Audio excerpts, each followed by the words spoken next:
Hello, I am Christiana Limniatis. I'm the Director of Preservation Services for Preservation Buffalo Niagara. Thank you so much for joining us tonight for our first ever program associated with our Preservation Passport program. Tonight, again, as you see on the screen, is Hamlin Park Historic District virtual tour, a virtual version of our Preservation Passport tour, a travelogue of Hamlin Park. Before we get into the actual content tonight, just some housekeeping type things. We have a lot of information to go over with you guys today and share a lot of great buildings and histories to retell for you. So I'm Tabitha, PBN's preservation planner. They will be doing this presentation with me tonight. You'll get a nice proper introduction to them in a second. We were joking that we hadn't really practiced this yet, so we hope we fit everything in the 2 hours, fingers crossed. It's a lot of stuff. And we also have a special guest that I'll introduce in a second. But tonight, we definitely want to hear your questions and comments about the neighborhood, especially if you are a resident of the neighborhood or used to live in the neighborhood and have interesting stories that maybe aren't reflected in what we're going to share tonight. By all means, please share those in the chat.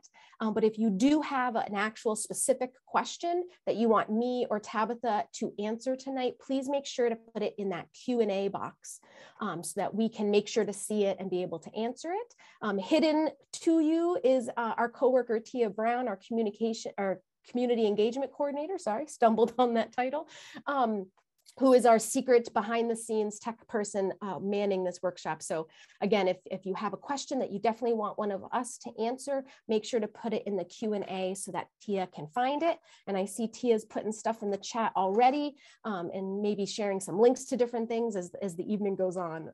But with that, let us get going.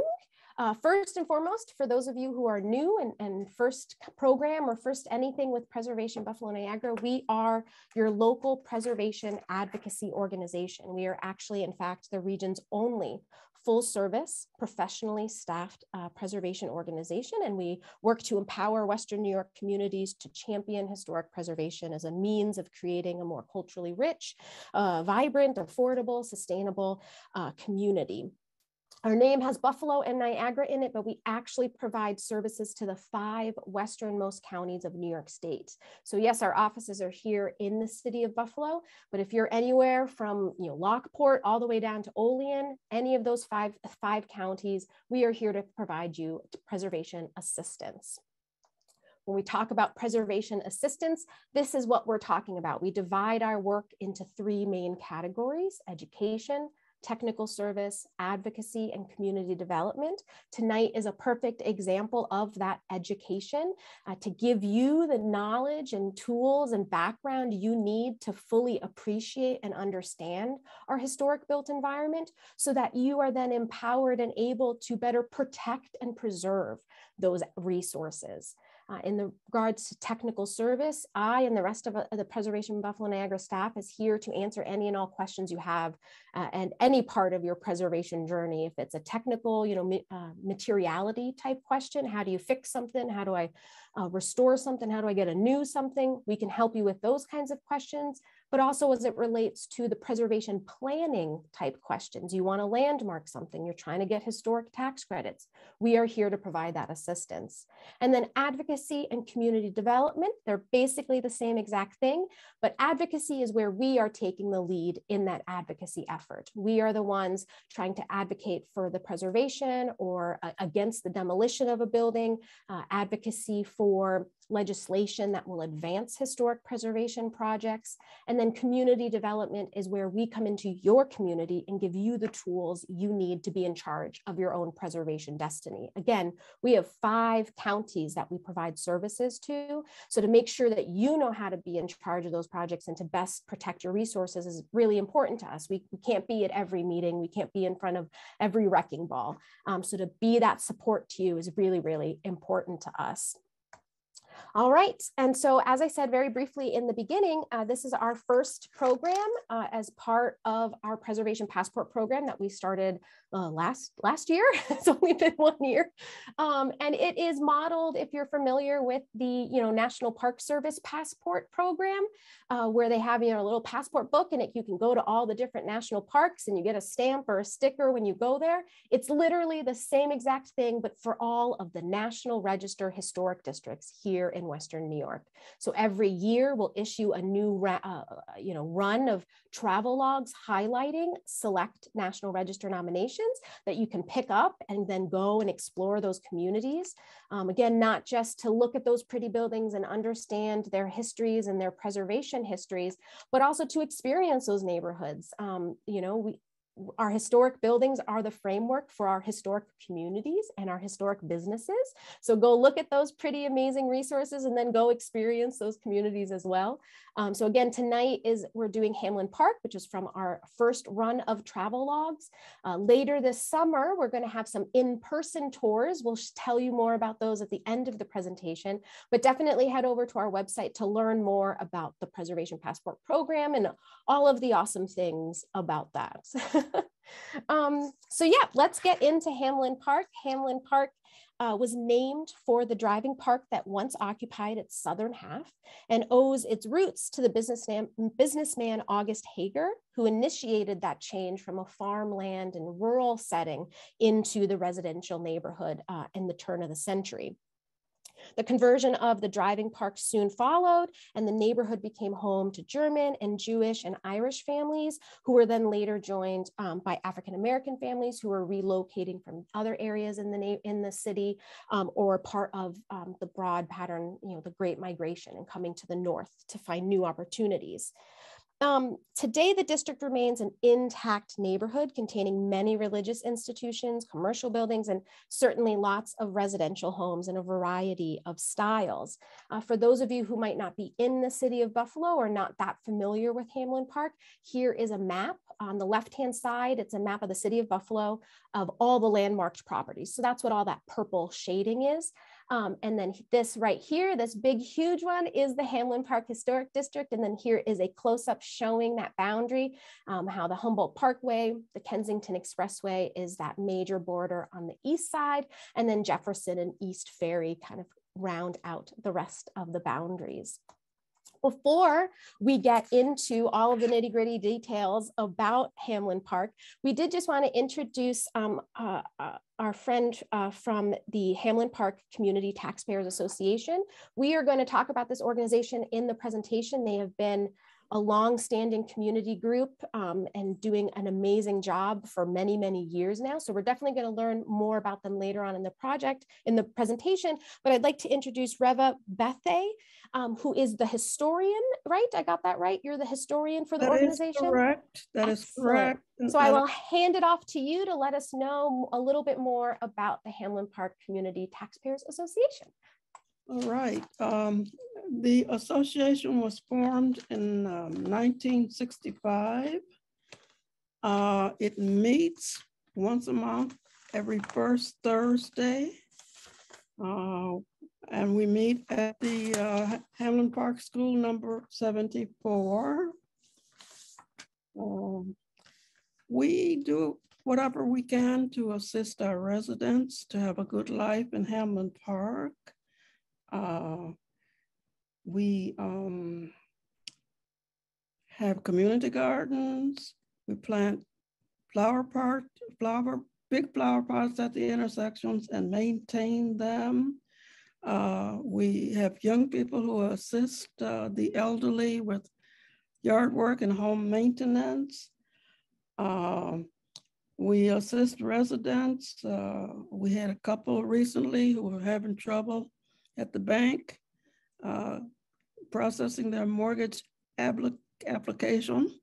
So we successfully intervened there.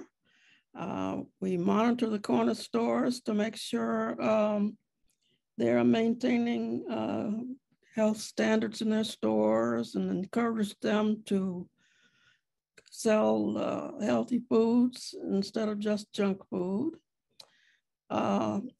If neighbors complain about speeding on their street, recently we had a number of speed bumps installed to slow down the drivers. If a property owner needs help with going into housing court, we accompany them and assist them with that. Just whatever our community needs, that's what the Hamlin Park Community and Taxpayers does. Excellent. I love that. And as I said to you in an email before, and just so everyone else can hear this, I wanted to invite you guys to come speak and let everyone in our presentation tonight know that you guys are there and so dedicated to the community. Because I think a lot of the times when we do these kind of tours of different historic neighborhoods and stuff, we just kind of separate all of this business, all of these buildings and the history from the actual living, breathing community that lives there. And so wanting to make sure that people who, buy our travelogue and go and explore these places in real life understand that this is an incredibly vibrant neighborhood who continuously every day with this organization are fighting and advocating to keep this a wonderfully historic, vibrant neighborhood. So thank you so much for joining us tonight and talking to us about the Taxpayers Association. Again, the contact information, the website's on the screen here if any of you are interested in learning more or participating with the group. And certainly if any of you live in Hamlin Park or are thinking about moving to Hamlin Park, they are your first contact to get all the ins and outs of living in the neighborhood. Reva, thank you so much for joining us, and I hope you can stay and watch the rest of the presentation. Thank you so much. Okay. And with that, let me move on to the next slide. So now we're going to get into the actual history of the neighborhood. And first off, I'm going to pass the virtual mic on to Tabitha O'Connell, is our preservation planner. Tabitha I was gonna write up an actual bio for you and then I forgot, but Tabitha is amazing. Tabitha does a vast majority of all of the research and writing that we do at PBN. Most of the landmark nominations that you see us submitting to City of Buffalo and other entities, most likely it is Tabitha that has written that. So lots of wonderful work out of Tabitha, and I will be quiet now and let them go ahead. And then just reminder, I'm in charge of the spreadsheet, the thing. So tell me when to move slides. Gotcha. Thank you, Christy. So let's get right into it. Hamlin Park gets its name from the driving park, but we're going to talk about that a little bit later. We're going to start with the northern portion of the district. So that is what is shown on this map. This is an 1891 map. This northern portion is called the Hager Division for August C. Hager. And this street at the bottom of the screen is Northland. So that was, this whole area was what was known as the Hager Division. August Hager was a German immigrant who came to Buffalo at age 20. He worked a bunch of different jobs before he eventually kind of settled in as a cigar wholesaler. And was decently successful as he had enough money to, in 1874, move with his wife out of Buffalo's downtown and buy a nice chunk of land out here, which at that time was, according to a later report, practically in a wilderness. This was just the very outskirts of the city at the time. And I think it was even a little bit odd that a businessman would move out from the heart of the city out to this wilderness, but that was where he wanted to be living. So this red square on the map shows where his and his wife's house was. And then he also owned other land in the vicinity.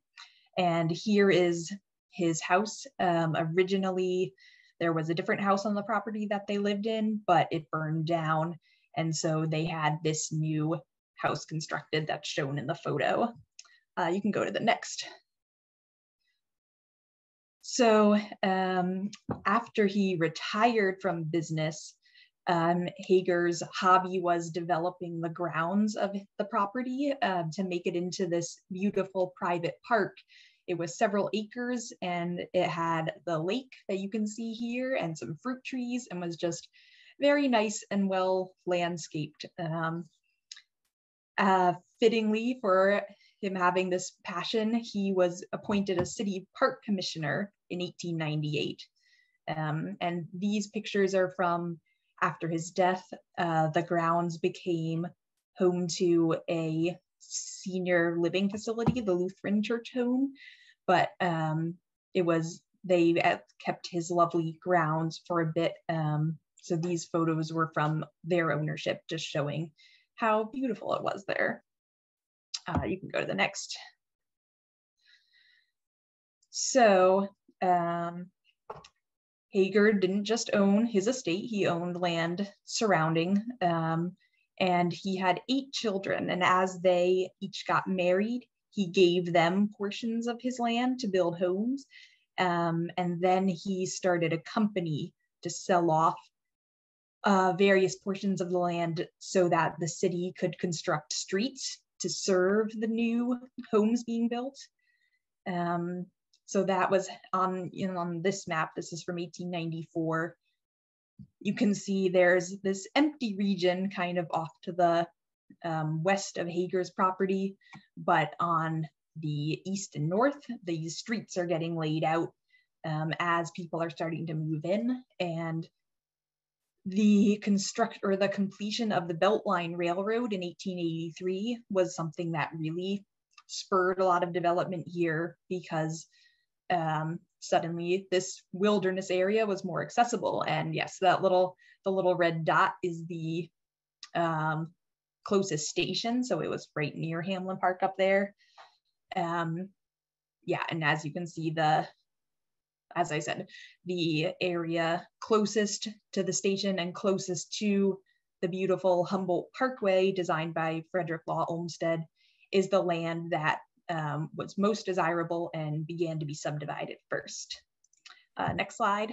If I can just jump in on this, yes, just to emphasize the beauty of Humboldt Parkway. It's been said in lots of different presentations and books over the years, but I'm not going to remember his name now, of course, that I'm going to share it with you guys. But there was a famous Frenchman who wrote about things. I think he might have been like a landscape architect person, but when he came to America, he specifically, toured the city and this parkway system, and he identified of all of the parks, all the park pieces in the city, Humboldt Parkway was the most beautiful.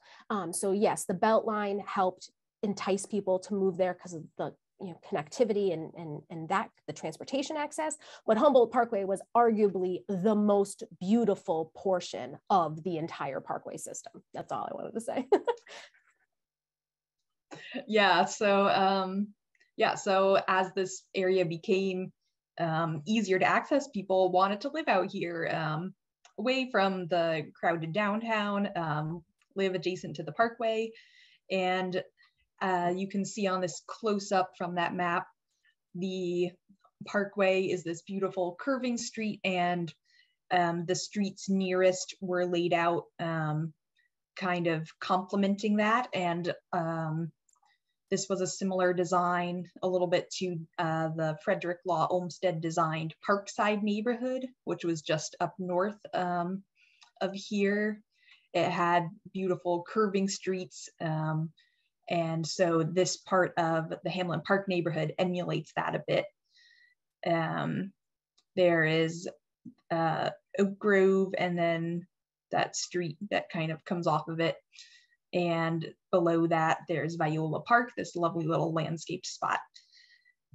So this made this a perfect area for middle-class homeowners to move into, who maybe couldn't afford Parkside, but got to live in kind of a very similar and also beautiful spot. So August Hager died in 1901. His wife died the following year. Their property was briefly a pet boarding facility, which I didn't even know those existed in the early 1900s, but they did apparently. The SPCA ran it for people who wanted to get out of the city for the summer, and you could leave your pets there on the estate and they could play on the grassy lawns all summer long. But that didn't last very long, because in 1906, the Hager estate was purchased by the Lutheran Church Home, the senior housing facility, and they constructed a new building on the property adjoining the Hager house. And at the time, despite the development that was occurring all around, a newspaper still said that the area was thinly settled and well nigh ideal for the quietude that old folk enjoy. Next slide. The quietude did not last for long, as building boomed in the district and more of the land was cut up into lots. More and more people moved in. Because it was developing so rapidly, the western portion was laid out in just typical straight line street grid, just to be able to be developed and built on quickly. That area was less desirable than the one close to the Parkway. It just wasn't quite as nice. And there was also this Carnival Court amusement park. It wasn't in the district, but it was just outside on that western boundary. And, you know, it was noisy. People came and had fun and were loud. So not exactly where people wanted to live. But this operated from about 1904 to 1919.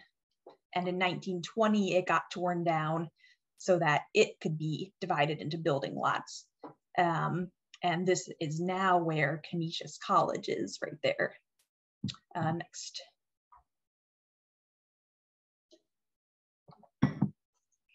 So that was how that northern portion got built up and developed. But now we're on to the driving park. So this map is from 1872. So driving at this time was referring to these horse carts that they used for racing. So yeah, so that was what they used this track for, and also for bicycle races. It was built here in 1862. Two guys, Pop Horder and William Lockwood, bought the land because it was way on the outskirts of the city. You can see here from this map, there's not a lot of houses around here, not a lot of buildings. So it was an ideal spot for a big old racetrack. But the man who eventually gave his name to the track and the neighborhood was Cicero J Hamlin, who would end up the owner of the track. He was living in East Aurora, running a general store until he moved to Buffalo in 1846. And in the city of Buffalo, he also ran some successful businesses, and his house is still there in Buffalo, the house he had built for himself. It's at 432 Franklin Street, and it's now called the Hamlin House Restaurant. But he, in around 1860, bought a farm in East Aurora and bred racehorses there. And that was what got him into the whole field of horse racing. And in 1868, he and some partners all bought that Buffalo driving park. They enlarged it and upgraded it, and it got more and more popular. It was said to be world famous in the annals of race courses. And you can see this ad. You know, it was a big deal. It was a big popular entertainment at the time. Hamlin eventually bought all of the shares and became the sole owner. But the popularity declined as time went on. They rented it out to the Buffalo International Industrial Fair in the late 1880s, before it closed completely in 1895 due to a new anti-gambling law that made it just financially unfeasible, as people enjoyed the sport a bit less without the possibility of gambling. Next slide. I love that. I'm sorry. Like, oh, without gambling, we can't have this no more. Which is funny because if for those of you who are familiar with Saratoga Springs, this track is really similar to the original configuration of Saratoga Springs racetrack. Like, it's you would put two pictures of those racetracks together, you know, you could have definitely confused them in this time period of which one was Buffalo and which one was Saratoga. So we just love gambling more, I guess. Yeah, so after that, people were kind of like, what do we do with this big thing of land, this big empty land? But in 1912, a Canadian developer named J.J. Cook bought it. And that was at the same time as more and more people were moving into Buffalo and needing places to live, and the city was growing and spreading. So Cook chopped it up into building lots and marketed it as a new restricted residential subdivision. He wanted to name it Melrose Lawn, but everybody already knew the place as the Hamlin Driving Park. And so that was the name that stuck, and that's why the whole area is still called Hamlin Park today. There were a few different contractors, like this international home building company whose ad appears here, who each built a bunch of houses, and that's why we have this lovely regularity and similarity in the homes. But each still have like their own little different details, making them each unique. Oh, and I was also going to mention the streetcar came out to this area soon, and that was also something that made it accessible. So if you work downtown, at the end of the day, you could hop on the streetcar and take it out here to your house a little bit outside the city. So that also spurred the development, made it possible for more people to live here. Next slide.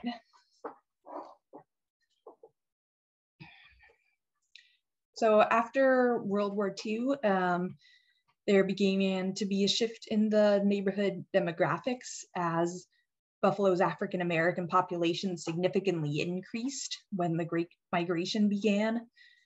So this is a map on the left from a 1935 report called Slum Area Determination Survey that the city did. So they mapped out, there are like a bunch of different maps in this thing, mapping out different factors or different aspects of the city's population and housing conditions. So here we see the African-American population at this time, 1935, was concentrated down here near downtown in the Ellicott district. But you can see, even at this time, people, African-American residents of Buffalo were spreading north, up close and into Hamlin Park. And this was happening as new Black residents moved into the Ellicott district, as it was an existing primarily African-American neighborhood, and then established residents moved out, making this kind of trail up to the north. And at the same time, white residents were starting to move out of the city and out of the Hamlin Park neighborhood, making way for African-American residents to move in due to government-backed housing subsidies that made it possible for white people to move out to the suburbs, and also the GI Bill, which deliberately excluded Black families. So white people who wanted to get out of the city could, but it was a lot harder.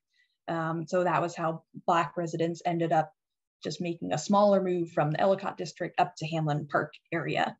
And this on the right is a map from the Homeowners Loan Corporation, which mapped out the condition of housing neighborhoods in the city in the 1930s in order to determine like who they would give loans to. And the this is the close-up of the Hamlin Park portion. The green was the best housing, blue was the second best, and yellow was the third. So you can see the top of Hamlin Park is in the blue, close to the Parkway, where the nicer houses were always built, and then the bottom portion is in yellow,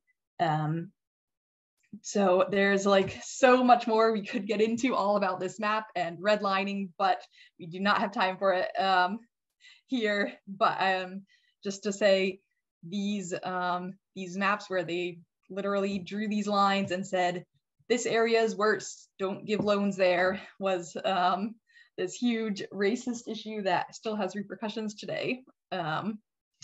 Next slide. So as all of that was going on, also urban renewal programs were starting in the 1950s in Buffalo. And that Ellicott district shown on the previous map was a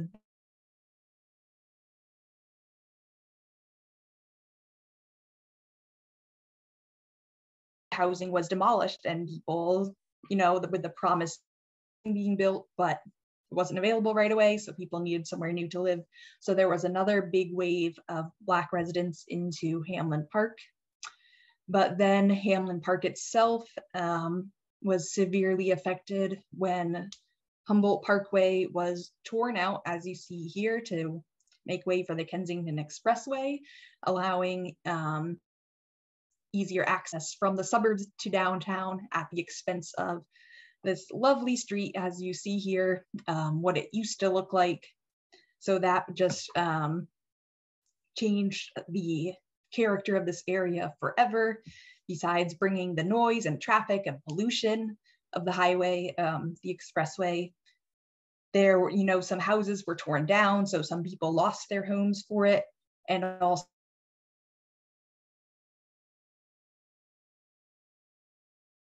that used to be accessible across the parkway. Next slide.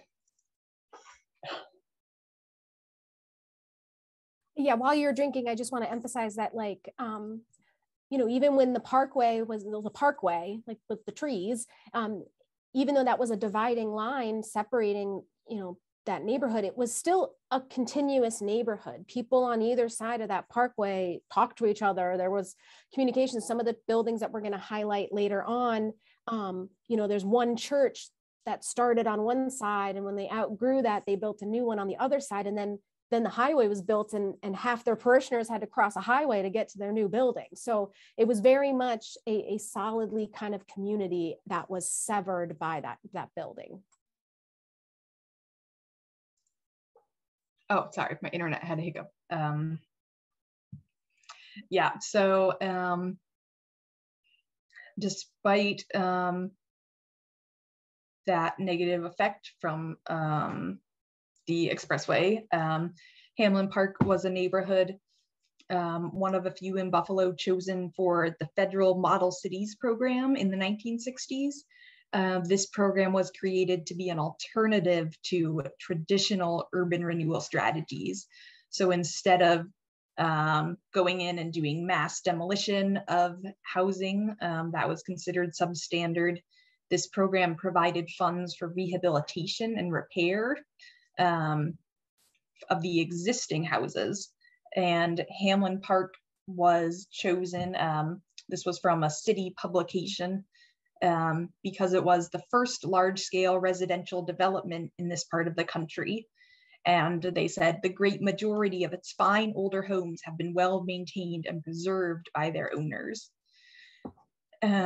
So it was kind of, they're saying the owners did a good job taking care of these homes. It kind of implies that in other areas, people weren't doing a good job taking care of their homes, not taking into account all of the systemic factors that might have led to housing deteriorating in other places like the Ellicott district. But that the program made available this money for them. Next slide. And so people were able to make the repairs and the upgrades that their houses needed. Most of the program was done between 1969 and 1975. And as part of this program in Hamlin Park, the 1490 Jefferson Community Center opened. This was on Jefferson Street, right outside the historic district. It was the headquarters for the entire Model City program in Buffalo. And it was also a community center for people to use. And the Hamlin Park Community and Taxpayers Association that Reva spoke about was formed at this time as well in 1965. So here is the Jefferson Community Service Center, and this is part of on the right is part of a pamphlet that the city published talking about how their Model Cities program was implemented in Hamlin Park, and they declared it a renewal success. And there's a lot more nuance and stuff we could go into with that, but again, don't have time right now. Next slide. I'm picking this slide up. Oh, yes. On a tag team, give Tabitha a break after all that talking. So, we had that Model Cities program and some attention and love from the city to kind of identify, recognize that this neighborhood had persevered throughout all these things that were thrown against them to, maintain their community.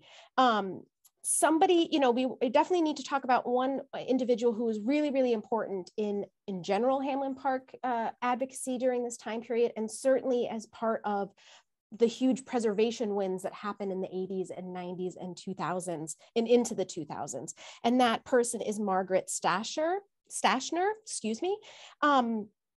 Here's a picture. It took us several weeks to try to track down this picture, and we just found it, stumbled across it yesterday. So that is Margaret on the far left there. She is a big reason why Hamlin Park remains one of the city's few predominantly Black middle-class enclaves. She, personally, honestly, battled for 2 decades to stop the Metro Rail from slicing the neighborhood in two to add a new train line. As much as we all love public transportation and would love to have some more east-west connections, that would have been so detrimental to the neighborhood. And so she was very influential in stopping that. In the 80s, it was with her and the Taxpayers Association beat back against Canisius College when they were trying to encroach and buy more and more of the neighborhood. Again, great neighbors and great partners today, but certainly at that time period, it felt to the neighborhood that their neighborhood was being taken over and that it wasn't in what they wanted to see in their neighborhood. And so they stood their ground and now have the relationship they have now with Canisius. And then also the building that they're standing in front of, obviously the copy of the newspaper isn't the best, but they're standing in front of 60 Headley Place, which is a building we're going to talk about in a second in more detail. But again, it was under her leadership and the Taxpayers Association together that fought to save this really, really unique 1850s stone house that's just like plopped in the middle of this neighborhood. And it's because of their advocacy and their work that that building was not only saved from demolition, but then eventually rehabilitated and turned into the community space today. Reva, did you want to say something? Well, you said you're going to talk about the house later on. Yes. But also wanted to mention that the first president of Hamlin Park was Charles Perkins, and he dedicated a lot of his life to preserving Hamlin Park. Thank you, Charles Perkins. Want to make sure we don't lose that name in our research either. President for about 30 years until his health failed and he died. And Margaret Strassner had begun to assist him during his last days. And then she was president for a short while before Stephanie Jeter came in. Oh, Stephanie took it over from her. Okay, that clears up some questions I had then. Thank you.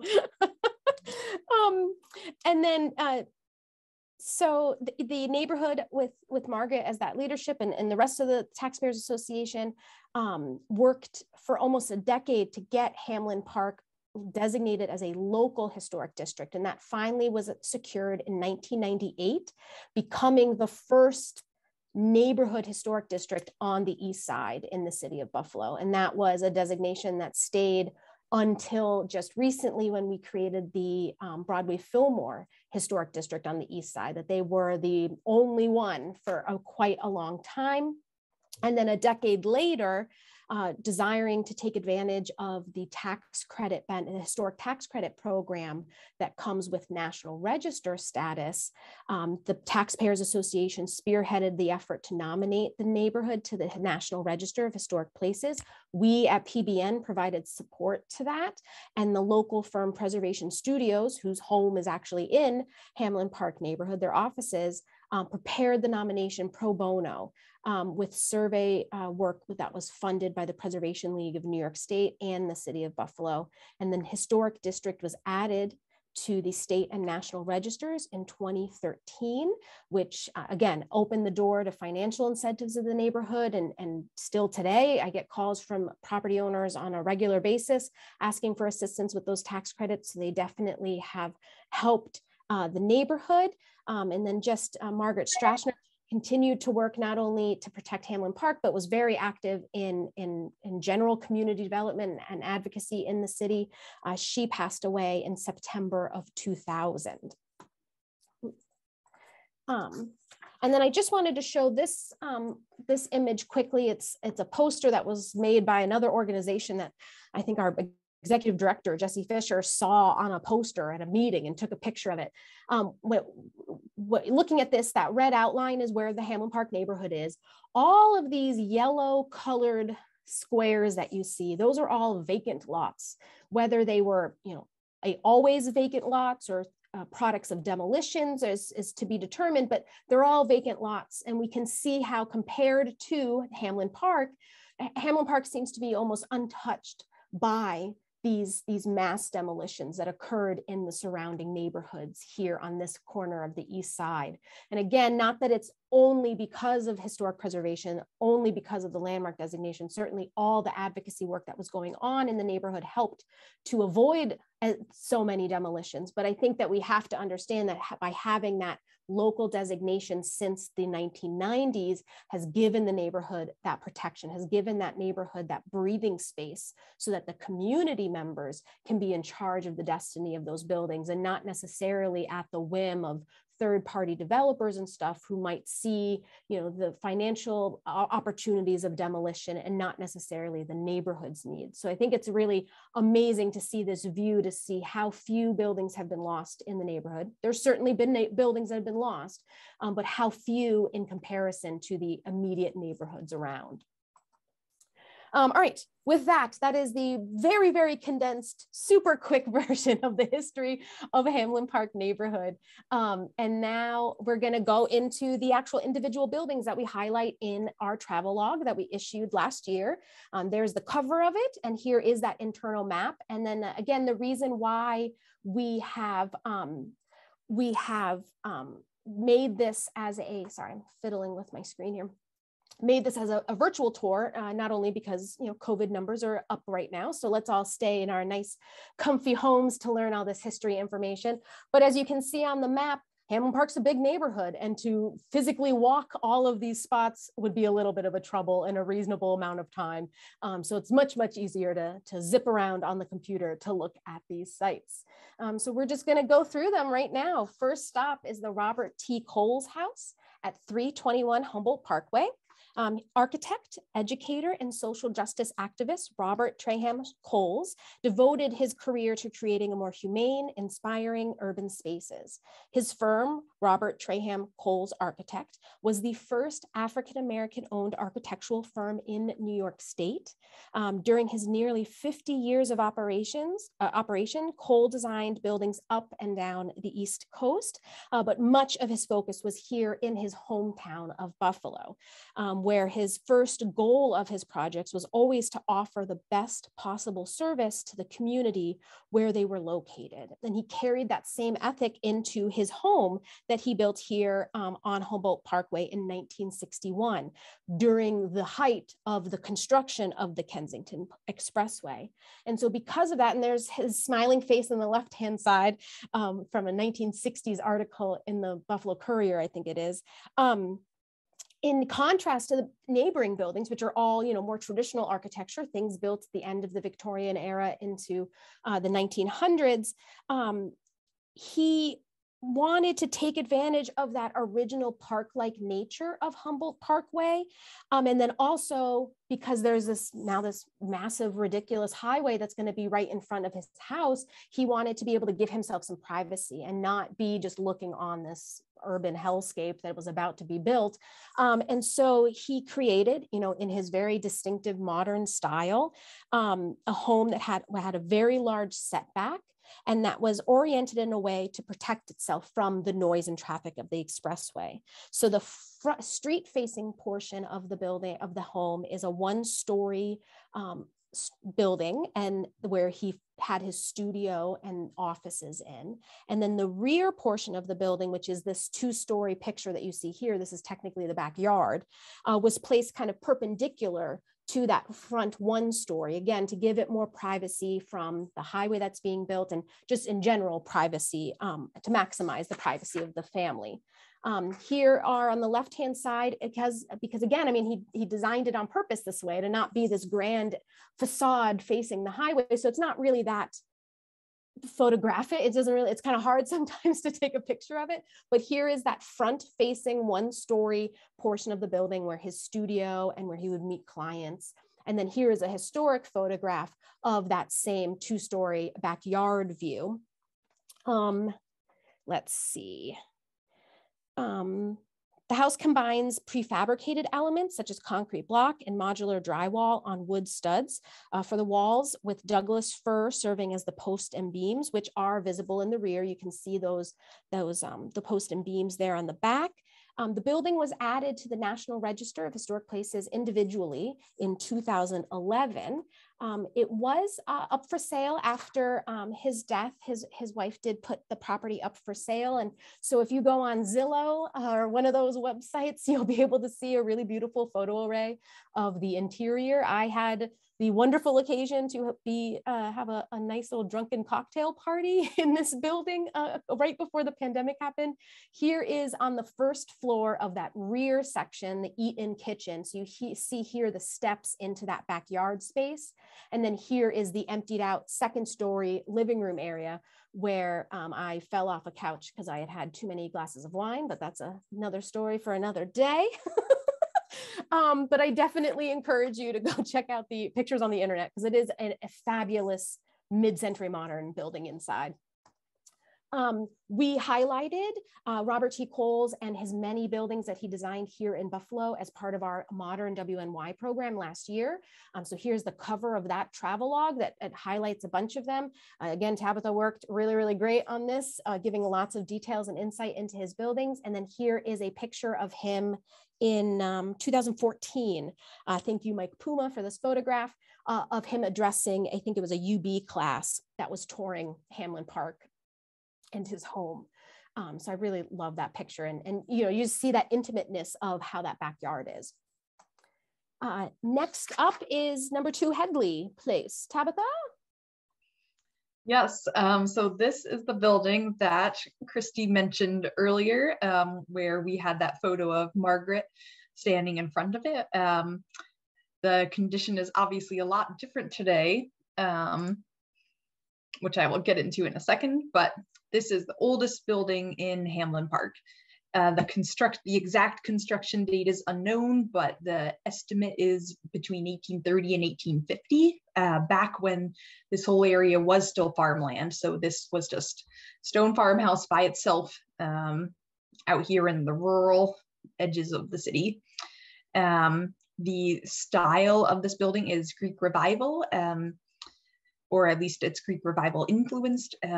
It's got this simple symmetrical facade, with the most elaborate aspect being the front door, which has these lovely side lights next to it, and the transom above, classic Greek Revival feature.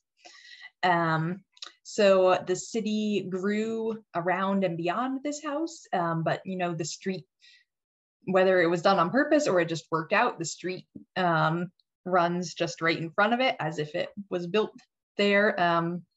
And the houses were just built on either side. It was just incorporated into the newly built neighborhood.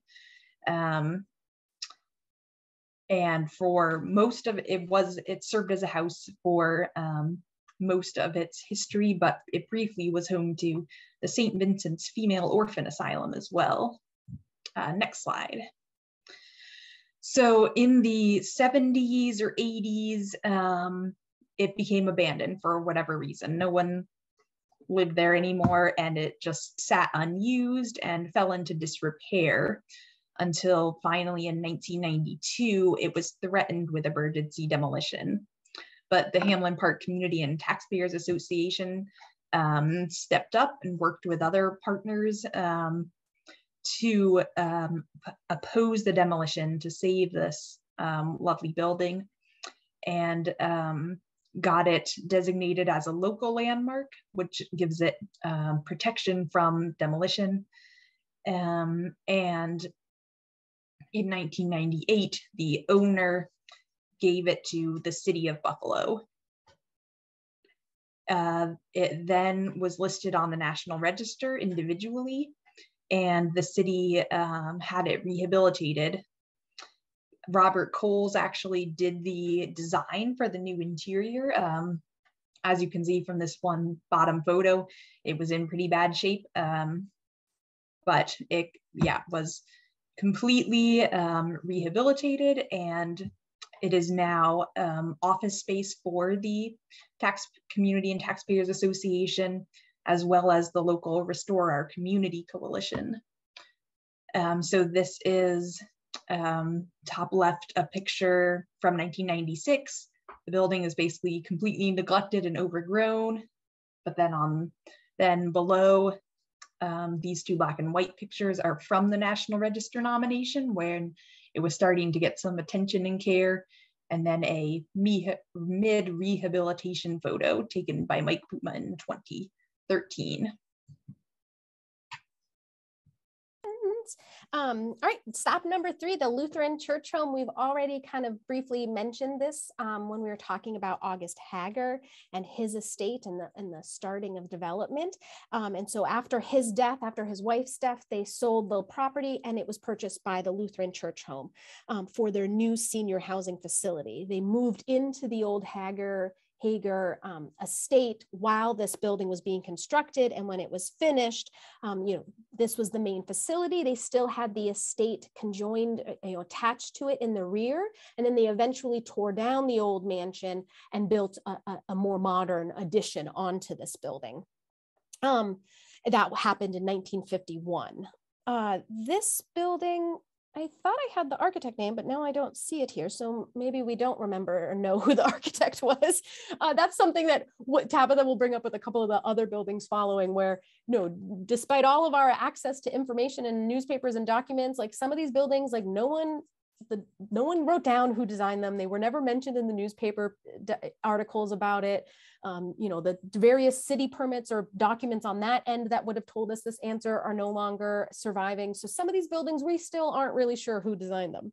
But architecturally speaking, this building, you could definitely give it a description of Georgian Revival, which is a architectural style that's assigned to many of these buildings that have this similar look to them from the 1910s and 20s. These brick, red brick buildings with limestone trim, with kind of classical elements to it, but not exactly perfectly, having that style of Georgian Revival.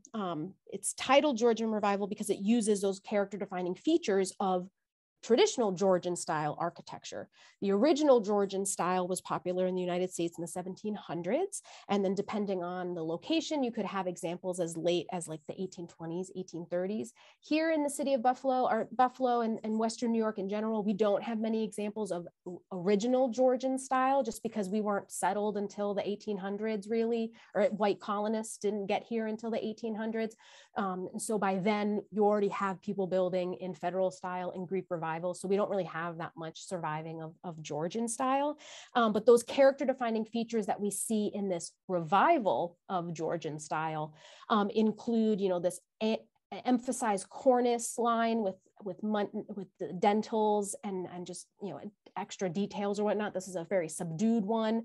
Having a roof line balustrade like this is definitely something that was an original Georgian style. In the revival of Georgian style, you see a lot more of like wrought iron balustrades being broken up with, you know, these brick parapets on it. It's not just the fencing, the balustrade on it. It has a centrally placed and emphasized entranceway. Original Georgian styles wouldn't have had this elaborate of an entrance to this degree, and certainly would not have had grouped columns like this. But it's a revival style, so the old rules don't apply, and they can do whatever the F they want with it in this way.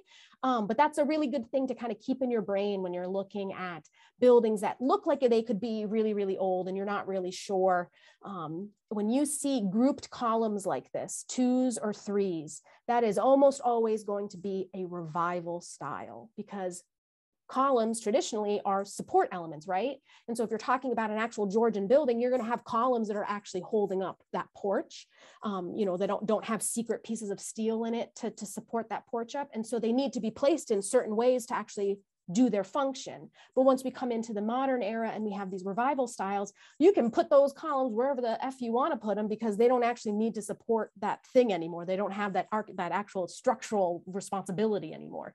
So when you see columns that are grouped up like that, it's almost always going to be part of the revival styles of whatever time period or whatever we're talking about with that building. And again, like we said, it was originally had the estate, and it lived and worked and had the old folks set up in that building while they were building this one in 1906, 1907.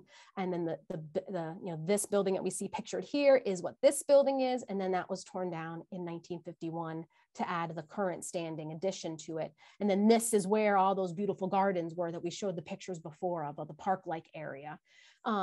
Currently, it's no longer the Lutheran home. It is now was purchased by the, what is it called? The Community Music School of Buffalo, and they just finished a rehabilitation of it, and it's now their new home. And you should all go learn some music classes there. Next up. All right, so we're moving down to the East Delavan Commercial Corridor. So this is the far east side of the district, close to the Parkway. And this map shown is a composite that I put together of several different sandboard maps that I had to combine to create this one complete image, but this is roughly accurate. So the red, pink buildings on here are brick, and a lot of those were commercial buildings.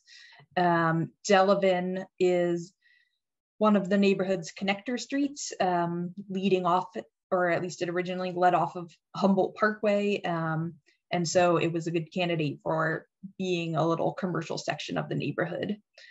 So we're starting from the far east end, or the right end. I'm gonna go through some of these buildings. So here we have, on the left, these are at the intersection of East Delavan and Daisy. And these two are newer than most of or some of the others here. They were built in the mid-1920s. The smaller one on the left was a restaurant on the first floor, and the one on the right was a store. And then there would have been living space up on the second floor. This picture on the far right is just showing a little storefront built onto a house. This is like an Art Deco style kind of storefront from probably the 1930s. And, you know, somebody wanted to keep their house, but also have a business there. So it worked out well to just put this little storefront block on the front. Next. A very common occurrence in Rust Belt cities. You hear that a lot from people who are visiting, or something, that a lot of places that they don't have, or their codes didn't allow construction like that. So it is really kind of a trend that's very common in other Rust Belt communities. So then continuing west, this is the intersection of Delavan and then Oak Grove coming in from the north and Pansy from the south. These buildings are mostly a little older, although we do also have another example of that little one-story brick block commercial space built onto a house. This one's not in use anymore, but this is a beautiful example of Art Deco with these geometric motifs. So there's a close-up of these, the lovely stone and the windows too, that it has these lovely transom windows. Even the little lights have kind of a matching sort of decoration. So pretty. I saw, looks like somebody raised their hand in the chat. I was going to bring that up in a second. Keep talking. I'll talk about it. Okay, I'll finish this slide. So yes, so that would have been built about 1930, but then this bigger building here on the corner dates to about 1909. It is another mixed use building. So commercial space on the first floor would have had like apartments, living space on the second floor. This gable roof was added later. Originally, it just would have been a flat roof. It's a wood building with a brick veneer. So just a good example of a corner commercial building there. Yeah. Oh, sorry. And so here, across the street is this Holly Farms building on the left. This one has some that row of transom windows above the storefronts. And it still, obviously today has an active business, this little corner store. Again, like the would have been originally in, probably still is, living space on the second story. And then next to it on the left, or the right, I'm sorry, these are two separate pictures, but this is roughly how this actually is, with Pansy Street going between these two. So they're both corner buildings. This is another one, that storefronts in the bottom originally, living space on top. This is two separate brick buildings. You can kind of see the dividing line where the brick is different colors and the windows are a bit different. And the first story has been converted from storefronts to residential at some point in the past. And then finally, across the street from these is this one on the bottom. Yeah, it's got the beautiful bay windows up on the second story where the living space was, and the lovely pattern corbelled brick at the cornice up here. And this one, at one point on the Sanborn map, the left side was a bank. So just here in this little strip, you had everything you needed for the neighborhood. It was very convenient. I do those sharp, I don't even know how to describe that cornice line. Like it's stepped and it has like that sawtooth pattern to it, but there's got to be a fancier word to describe it. I love that. Oh my gosh. Yeah. Oh, didn't mean to go that fast. All right, excellent. That is that step. And then I know there's some mentions in there and someone accidentally raised their hand or whatever. Zoom can be weird sometimes, but just a reminder, any questions, we're in webinar format, so we're not going to be able to unmute you to talk, to ask your questions. So whatever comment or question you have, put it in the chat, put it in the Q&A. Tia is here secretly with us, helping to manage that. So she'll be able to help and direct your question to us when we pause at the end to answer questions. Number 5. I do see Chris said in the chat, if you can go back to the previous slide. The yellow store on the right was a shoe repair shop. And the upper right corner was a corner grocery and meat market owned by Mr. Grady. And Holly Farms used to be Parsi Pharmacy. So yeah, just like all these different buildings are housing all different businesses. Love it. Thank you. Thank you for that information, Chris. Yeah. All right, onward, number 5. We got an hour. I think we can do it. So we already mentioned earlier Viola Park as being one of those streets that were laid out in the beginning of the development of the neighborhood, again, trying to emulate that parkside rolling, romantic hills and neighborhood like that. So oriented around a small central park, the houses on the street had convenient access to the businesses we were just talking about on East Delavan, but again, still being kind of apart from the hubbub of the rest of the neighborhood. So along with the neighboring Daisy Place and Pansy Place, which this little thing that I put on here blocks off, but this was Daisy, and then here's Pansy, and then Hager Street, and with Viola, they were laid out by August Hager originally. The NR, the National Register nomination for the neighborhood, says that Pansy and Daisy that frame Viola Park were his favorite flowers. So Hager loved pansies and daisies. I think that's absolutely adorable. In 1916 is when both Daisy and Viola Park got paved with bricks. And so that's what this little picture here in the corner is. It was like the announcement and the newspapers from the Common Council minutes announcing that the money had been approved to pave it. It cost $4,000 to put the brick pavers on this street. Here are some general views of it. Architecturally speaking, it is, filled with modest 1- and 2-story homes, very much more on the vernacular side than high style examples. There's a bunch of small little cottages here. Some people would be quick to label them as worker cottages, but this was definitely a more middle class neighborhood, although modest, salaries and stuff like that. So I don't know if we would necessarily categorize them as worker cottages. They were just small, petite homes, but there were some bigger 2-story houses, and then certainly over the years people have expanded and built them up, and then but there's still thankfully has this delightfully romantic brick paving. And then on to number 6, signs of Jacquita. And I just saw Chris said in the chat that the red house on the picture on the last slide belonged to their great aunt and uncle. So that's a fun detail. But yeah, so moving on. So Jacquita Creek, it ran right through the district, east to west, crossing the whole neighborhood. This is 1891 atlas showing where the creek is, and you can see how the building lots and the buildings and even Florida Street in this one little spot accommodates the passage of the creek.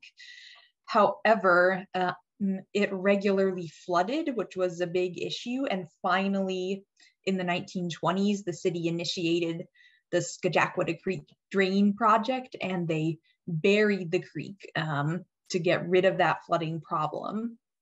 So if you go on to the next slide, here is a shot today, and you can still see that spot where the creek was or still is buried.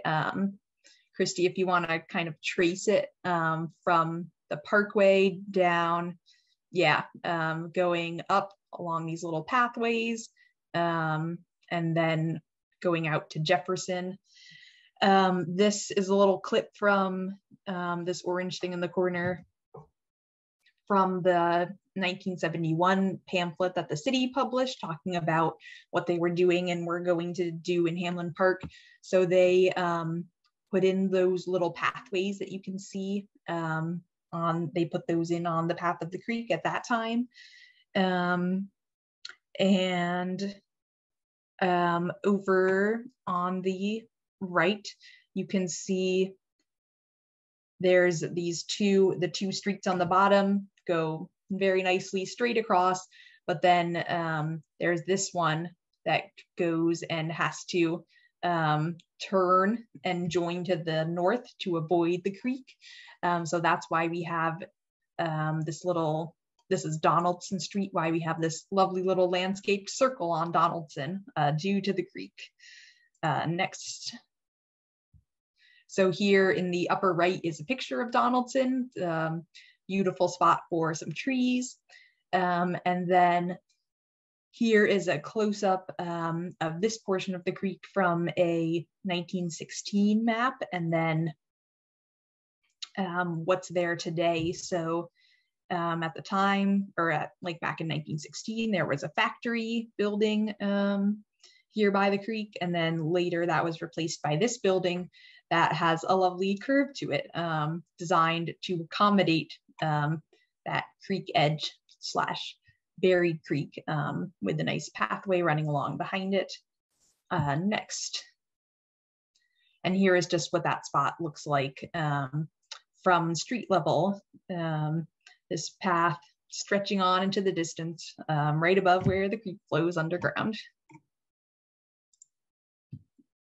Excellent. All right, number 7, the Lythe House and Cottage. What we are looking at is the Lythe House, which is at, I'm saying that right? Lythe? I say it Lythe, but okay. I'm not sure if that's right. But neither of us are from here, and we both say things weird in our own right. So like, who even knows? I'm sure someone will comment the right way. If anyone knows, yeah, put it in the chat. Tia just calls it the Pink House. Yes, it's just the Pink House. This is at 183 Northland Avenue. And so in the early 1870s, an English immigrant, John Lythe, owned the strip of land between the driving park and Jefferson Avenue, where he had his home, stables, and orchard. Back in England, his brother had invented a process for making hollow ceramic tiles.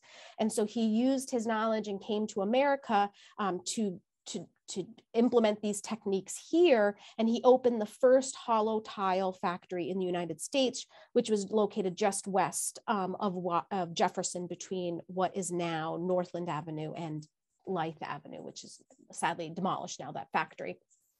I see a flurry of things, of people texting about what they said about what to pronounce it, but we'll leave everyone to fight in the comments about it. So this is the house that he built for him and his wife. They came over here together, Mary Ann. They lived in the house until their respective deaths. He died in 1889. She passed away in the home in 1904. Here is the same house from a different view. I literally just took this a couple days ago. The speed bumps that Reva was talking about the other day, it's been a minute since I've left my house and driven around, and I didn't realize the speed bumps were installed. So I definitely caught the underneath of my car on one of them to take this picture. But you can see, from the front, it looks like this teeny tiny cottage, whatever. But it's not. It's a nice, beautiful honkin' masonry structure. Obviously the pink wasn't the original color. That a subsequent owner has painted it that. I frickin' love it. I think it highlights and accents all of these amazing details on it. And again, remember, he's making hollow ceramic tiles, terracotta tiles. And we see the employ of his technique here on the building. These are embedded terracotta hollow tiles right here. I would assume that also the coining on the corners are possibly terracotta, maybe regular masonry or stone. Since it's painted, we're not really exactly sure. But he's using his things, his materials in the design of this building. Has this fabulous mansard roof and these incredibly ornate and decoratively carved verge boards, is one of the words that we could use to describe them, the trim over here. They built the house in 1872. Again, it's been described as eclectic and distinctive, with all of those things, this huge turret in the back. And then again, working in terracotta. And it's a small house, but kind of a big house. It has 3 chimneys in it, with these decorative chimney pots on top. Again, it's his business. He's going to use his house to show off the things that he can make. So the family owned it until the parents passed away. And then later on in the 1950s, it was home to Buffalo Bison's player Luke Easter, who is pictured there with the baseball bats, obviously. As a player, Easter was best known for his powerful home runs and was which were commonly known as Easter eggs. He was born in Mississippi in 1915. He had a long career playing in both Negro leagues, minor league teams, and then eventually in the majors with the Cleveland Indians. But he did stop here in Buffalo, and he played for the Buffalo Bisons for quite a while, for a few years. And it was while he was on the Buffalo Bisons that he won the International League's MVP award in 1957. So he was living in this house when that happened. After Mr. Easter moved on from the house, it was purchased by Clifford Royster, and his family lived there. And that's who is pictured on the left-hand side in this fabulous photograph that was printed in the Courier Express, I think in 1973. It honestly like looks like a Southern Gothic kind of photograph, you know, like staging. You have him on his seating mower, I assume a daughter or other relative admiring the globe, you know, decorative lawn ornament. You have another person or maybe that's his wife, or I'm not exactly sure who they are. You have this woman standing in the background leaning on the column. It's just so like artistically laid out. I'm thoroughly in love with this photograph. And so they lived through this into the through the 70s into the future. I don't know if actually who the current owner is, but I just love that picture of the building. So as you know, the first slide that we had, it's the Lythe House and Cottage. So this was the main house where the Lythe family lived. And then they had behind them, you can see a little glimpse of it right here, behind it on Harwood Place was where their help lived, their servant, their maid, and let me turn my page. Yeah, their maid lived there. The family maid lived in this little tiny cottage. Again, he made hollow tiles. He made, you know, terracotta tiles, and we can see how those terracotta tiles were used to accent this building. Very, very plain, normal looking little modest cottage, but jazzed up to the, you know, up to the 10th degree with those beautiful tiles on it. Originally Harwood Place, which is only like less than a block long, it's a very little street, and it's this house and I think one other house that are even on it. It was originally the driveway for their main house that's behind it. It was vacant for a very long time. If you Google the address, it's 16 Harwood Place. There's lots of things on the internet about it. It was a house that was saved from demolition and put into the Buffalo Dollar House program that they used to have in the 80s and in the 90s and early 2000s, where people could buy these longtime vacant, on the verge of being demolished houses for $1, as long as they followed the program rules of rehabilitating it. And as you can see on the right-hand side, it has been lovingly restored and revived by the current owners.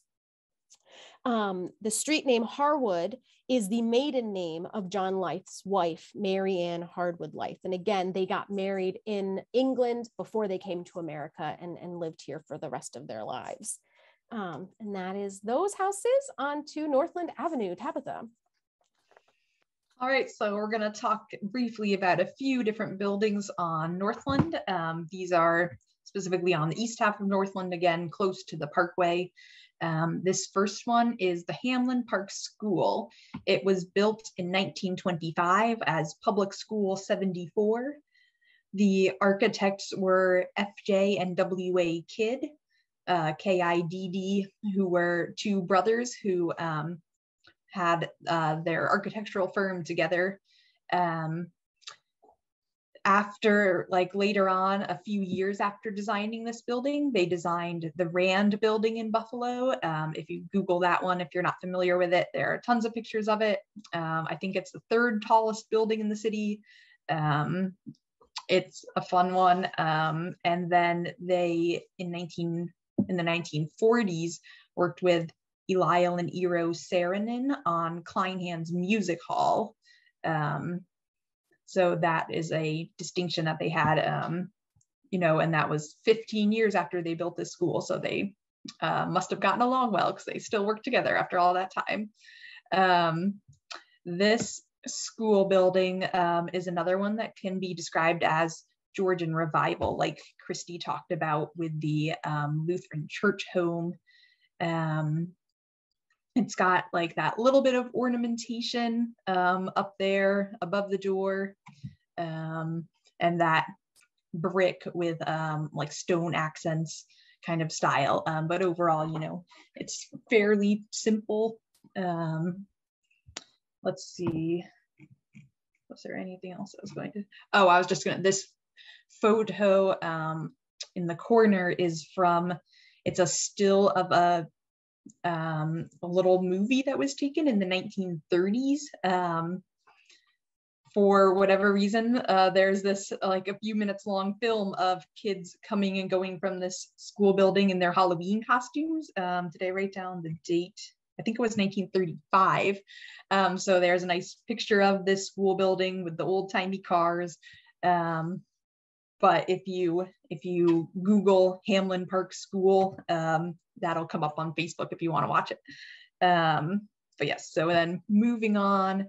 And then down this, Northland. Just a quick introduction. This with the Donaldson Place that we pointed out before, that had that beautiful willow tree that had to curve to avoid Jacquita Creek. That is in the back of this building. So like that curve that street makes this kind of lot around here. And then this is where the Hamlin Taxpayers Association, the Community and Taxpayers Association, have their monthly meetings. That's right. Yes. Okay, so moving along a bit, this is the Mastin, what's it? Well, is it called the now it's called the Mastin Park Boys and Girls Club, I think. But it was originally built when that organization was just the Boys Club. So 1958 to 1959, it was constructed. The Mastin Boys Club at that time had a headquarters building elsewhere, but they wanted like a new, modern, bigger facility. So they had this one constructed. And we have not been able to find who the architect was of this building. In the newspapers, in the years leading up to it, they talked about how they were going to have this new big building, and they published a sketch, but it was different than the one that was actually constructed. I think there was mention of funding issues led them to downsize their plans, but we haven't been able to determine who actually designed the one that was built. So it's a little bit mysterious in that way. But it is a nice example of a mid-century modern building, especially this part with the lovely kind of undulating roof. There are some other buildings in the area that have a bit of a similar vibe. There is a little dentist office designed by Robert Coles that has that kind of same sort of roof pattern. Also the Lakeshore Library in Hamburg. And I was going to mention that the kind of roof that goes like that is a butterfly roof. And so this kind of borrows that concept, repeating down the building at a very shallow angle, but it does a nice job of making space for these clear story windows at the roof line to provide a lot of natural light.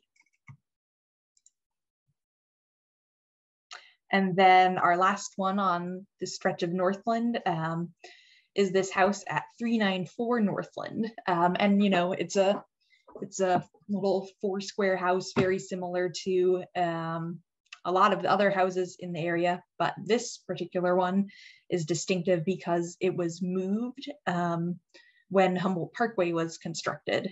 So originally it was not in what's now the historic district.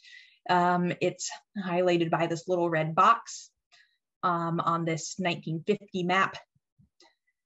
And this below is what that area is now. So a big stretch of these houses were demolished to make way for the new expressway ramps.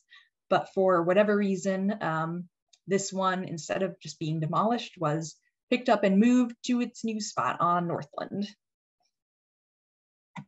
And it's right across the street from the Boys and Girls Club. So before we move on to the next stop, somebody sent me a message about how much they love all these old maps that we're using and how pretty they are, and the whole color coding with the little yellow and pink squares. And so I just wanted to take a second to explain, when you see these maps, these yellow and pink, and then you see some blue construction here, most likely the map that you're looking at is called a Sanborn Fire Insurance map. And so that was made by the Sanborn Fire Insurance Company. They made maps for all for thousands of communities across the country for fire insurance purposes. And the color coding is beautiful and pretty, but it has a functional use to it. So if it is yellow, it means it is a frame structure. Red means that it is a brick structure. Blue means concrete. There's other color codings and other little secret things. I always have to check the key at the beginning of it. I'm here in my house, obviously, but at the office, I have a couple of the keys taped up on my wall because all of these little, you can see here, all these little black dots, all the little lines and scratch marks all mean something to convey the structure, again, because it's a fire insurance map. So like we need to know, is it fireproof? Is it what assess and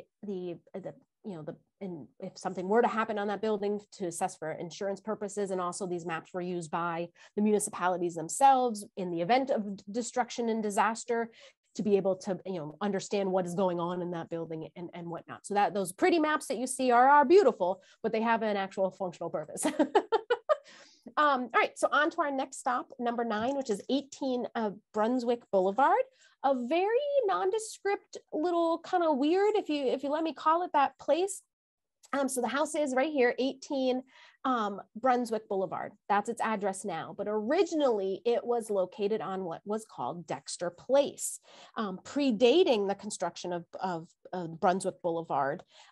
This little street was created because the driving park was just below and it made weirdness for the street grid. And so you had this little street that was made. But then once the driving park was removed and they started to create a more regular pattern of blocks and street intergrid for the neighborhood, this Dexter Place got erased. This first block of Brunswick Boulevard was boulevarded to kind of use up that extra space that we have.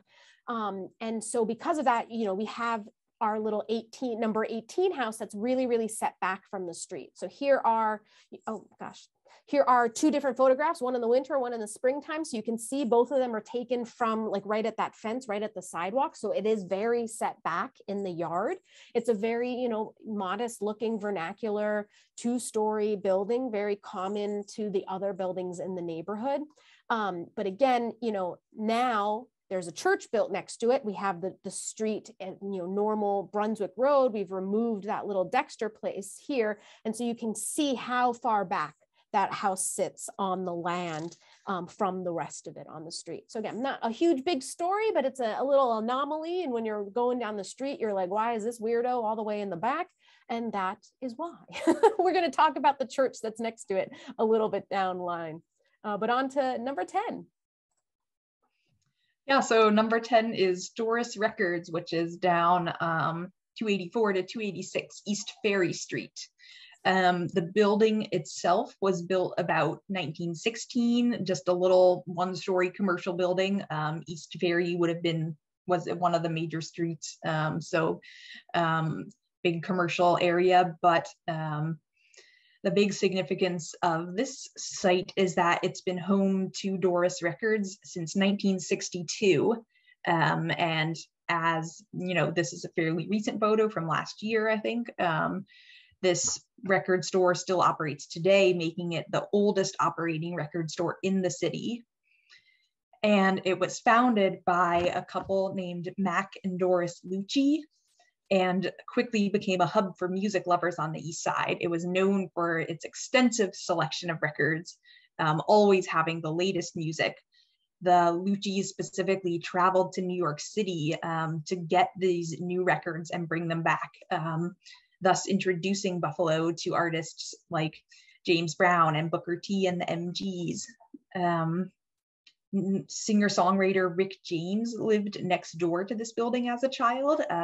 That building doesn't exist anymore, but he did grow up there, at least for a time, and would visit the store, and Mac Lucci encouraged his musical dreams.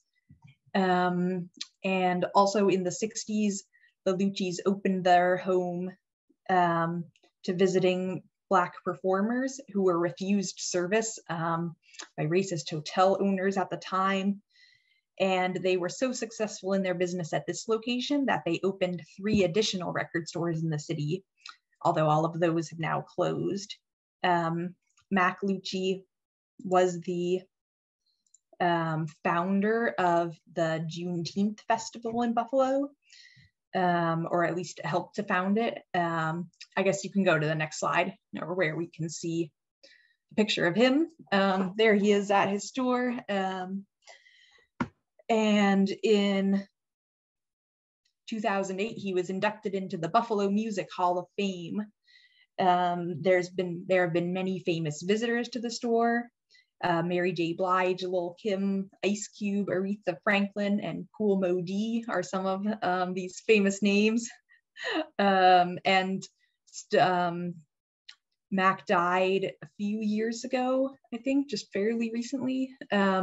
And today the store is still run by one of the couple's sons. And here we have this nice picture of him. Unfortunately, it comes from a 1981 article that was about Black on Black crime.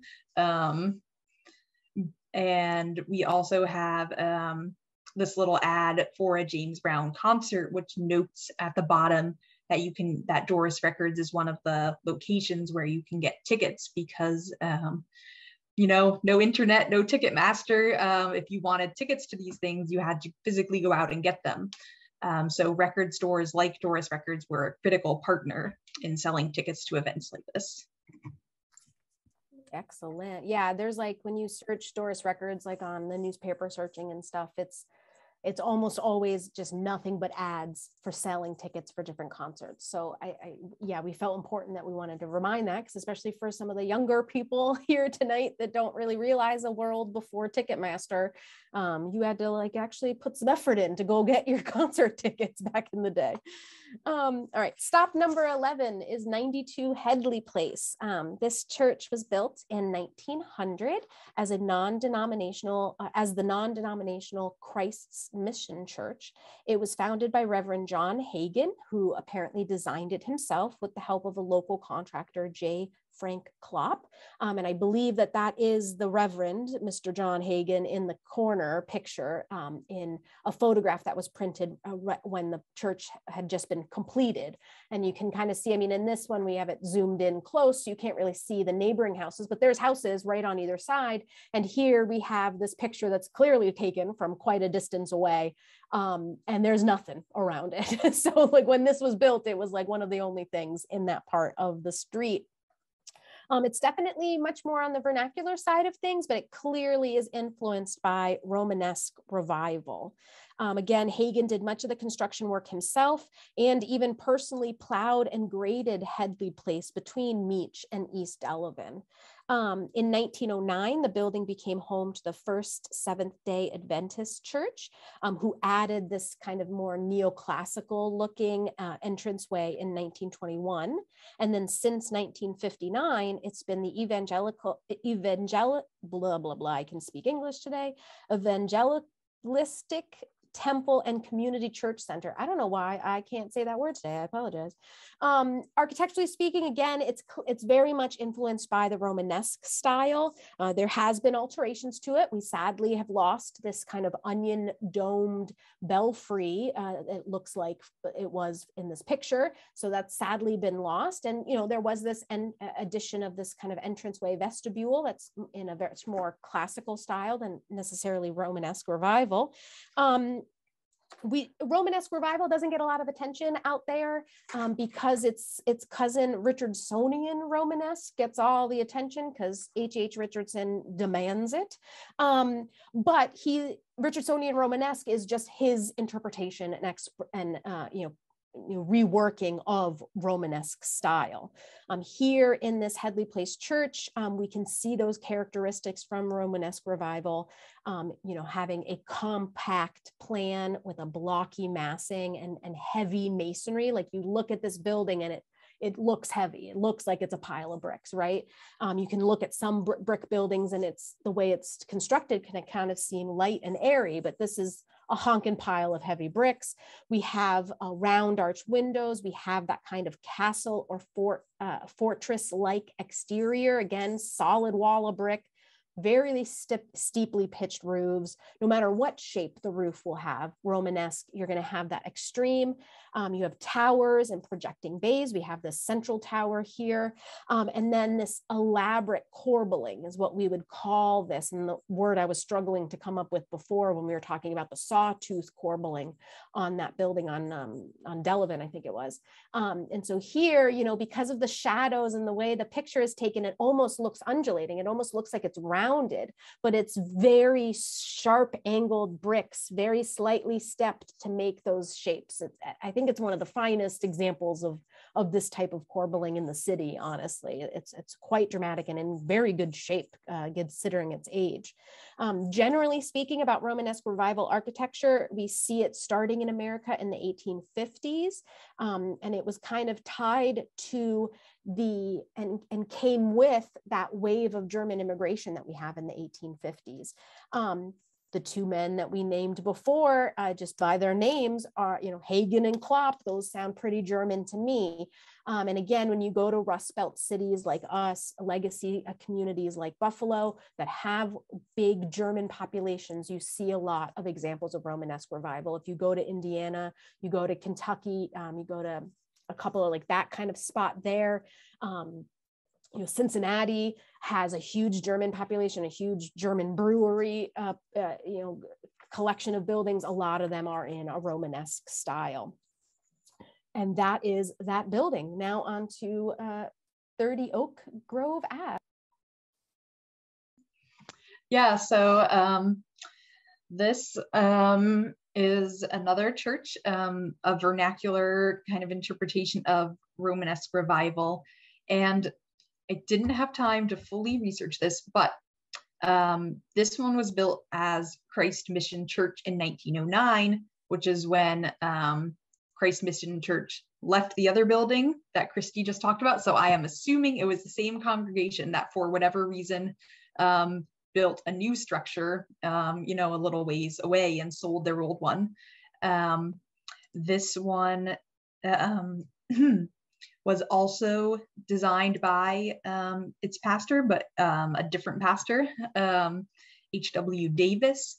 The newspaper at the time said this was the 9th church he built.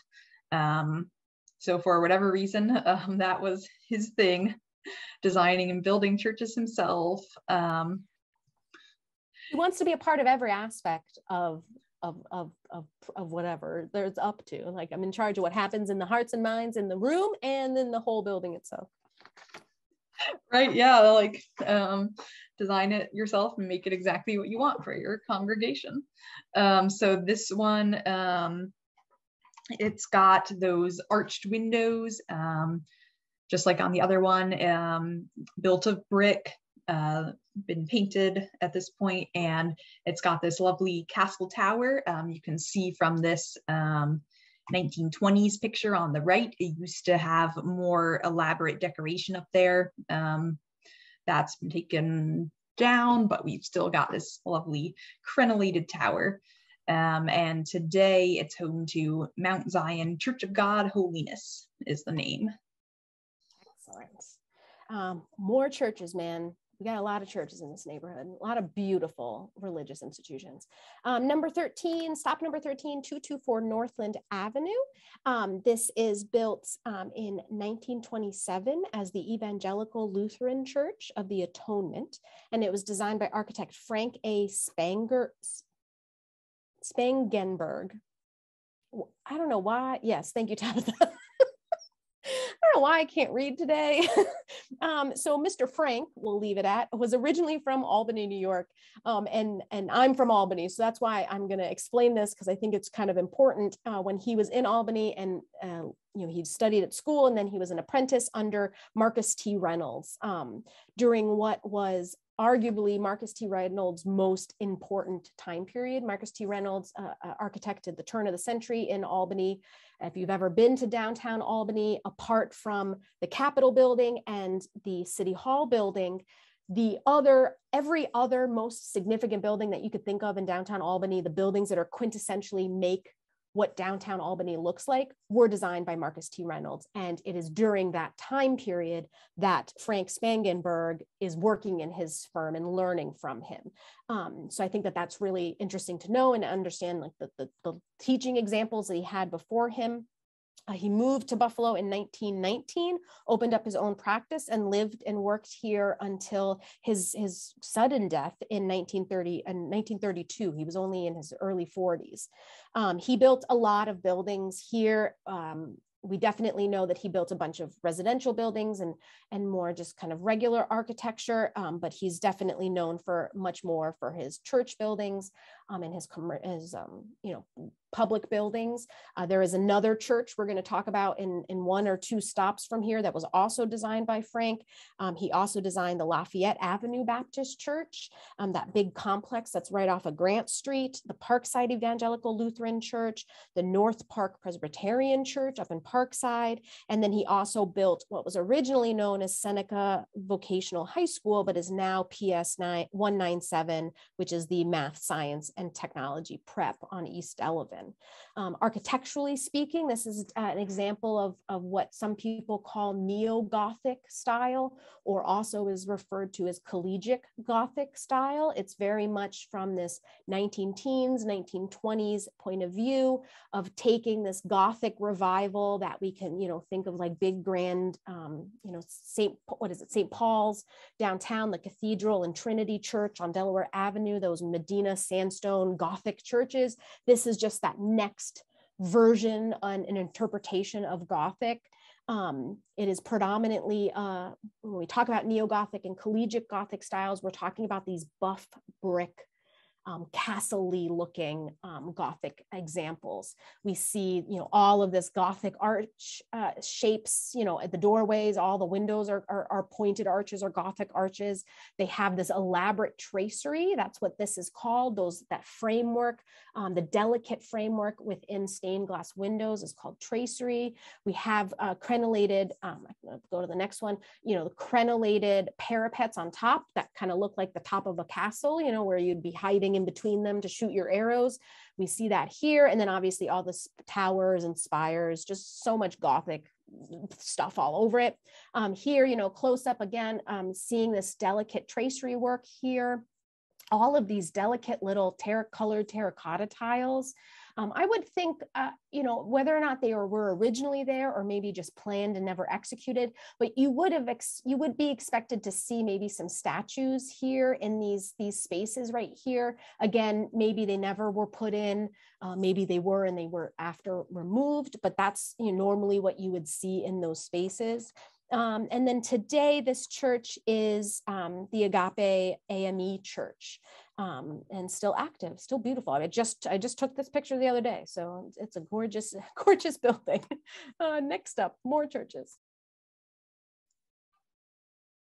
Yeah, so here is St. Francis de Sales Church at 575 Humboldt Parkway. This is the district's Catholic church, and this one was built from 1926 to 1927, a little later than some of the others. This style is Renaissance Revival. We can talk a little bit more about that later, but the architect of this church was George J. Deedle, and he is well known as one of the architects of Buffalo's City Hall. That was constructed from 1929 to 1931.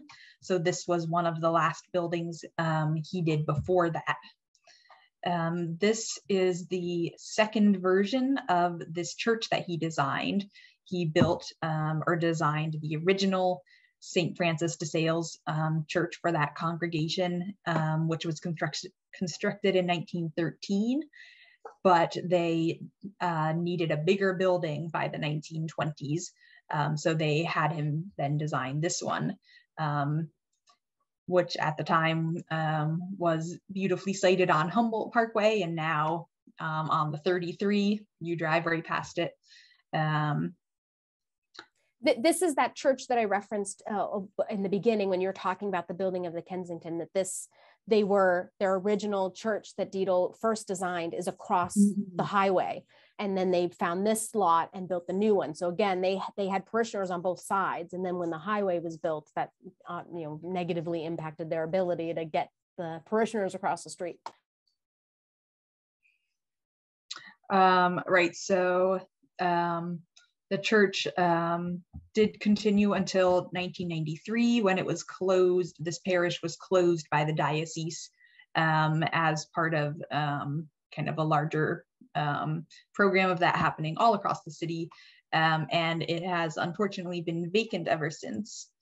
If you want to go to the next one, we can look at the architecture a little more closely. So here is a close-up of the front entrance, and you can see these little niches with the statues in them, like Christy mentioned on the other building, where it appears their statues are missing. But we've got this lovely stone carving on the columns. You want to go on to the next. And here is a beautiful shot, thanks to Mike Puma, showing the south side of the church. The highway runs by right in front to the right. You can kind of see it a little bit down there. I will briefly talk from my understanding about Renaissance Revival architecture, but Christy definitely chime in. But I will point out the tile roof and the tower, of course, this very geometric rectangular tower, stretching pretty high above the rest of the building. You've got this kind of low pitched roof in this main portion over here with the rose window, and then these lovely buttresses down on the side. And that's about my extent. So let's go on and look at the inside.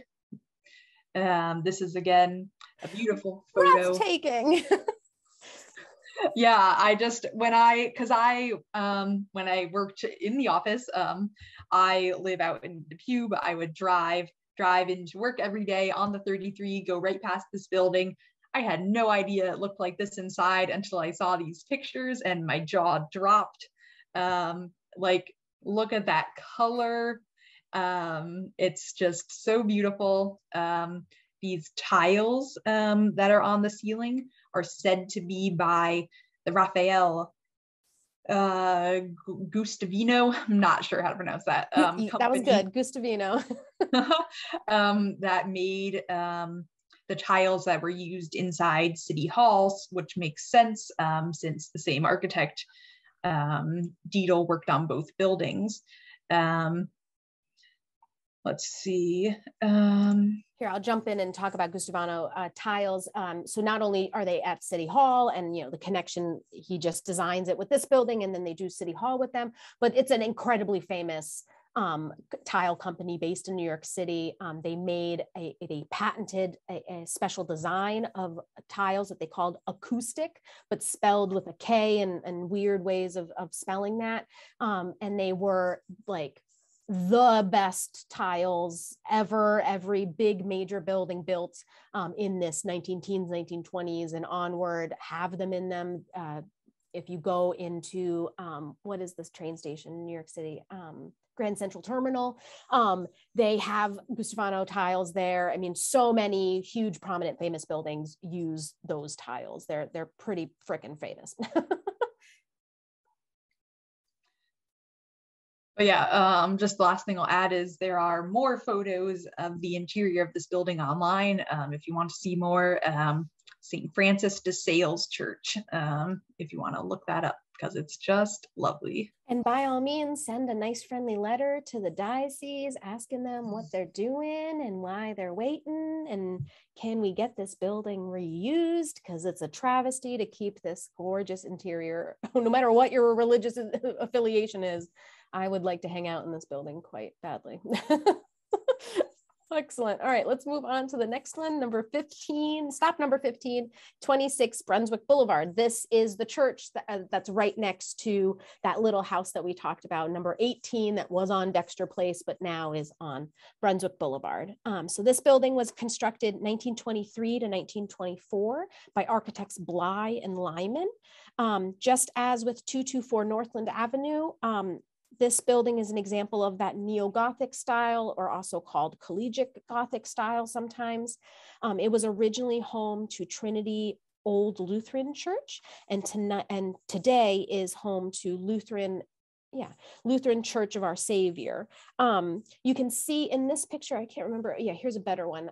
I just took the other day, that they eventually did build the rectory right next door, which is still standing. And again, in that same similar brick and color scheme. And it's really interesting because it's a really good design. It mirrors the elements that are already existing on the houses on that street, but also pulls from this Gothic things that are happening on the main building. So it's a really nice mashup of, regular residential architecture with this Gothic style thing that's going on.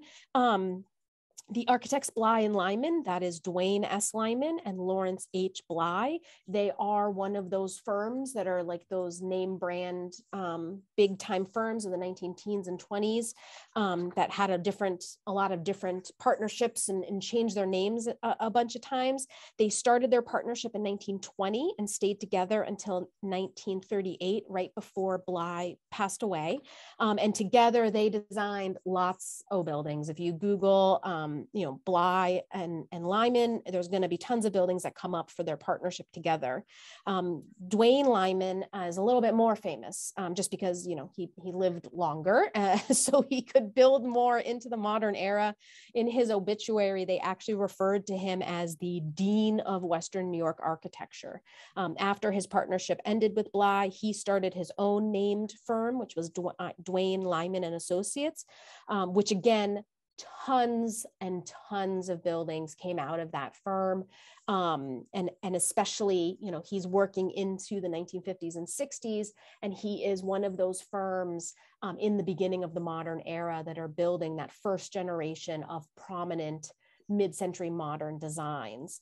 Tabitha talked earlier about how the Kidd brothers, architects, worked with the Sarin father and son to build Kleinhans. And that was something that commonly happened when you had that starchitect come to town to design the big new building. They would have a local architect that would partner with them to be kind of the on-the-ground day-to-day management, because the big starchitect wasn't going to necessarily live in Buffalo for the whole 3 years that the building was going to be built.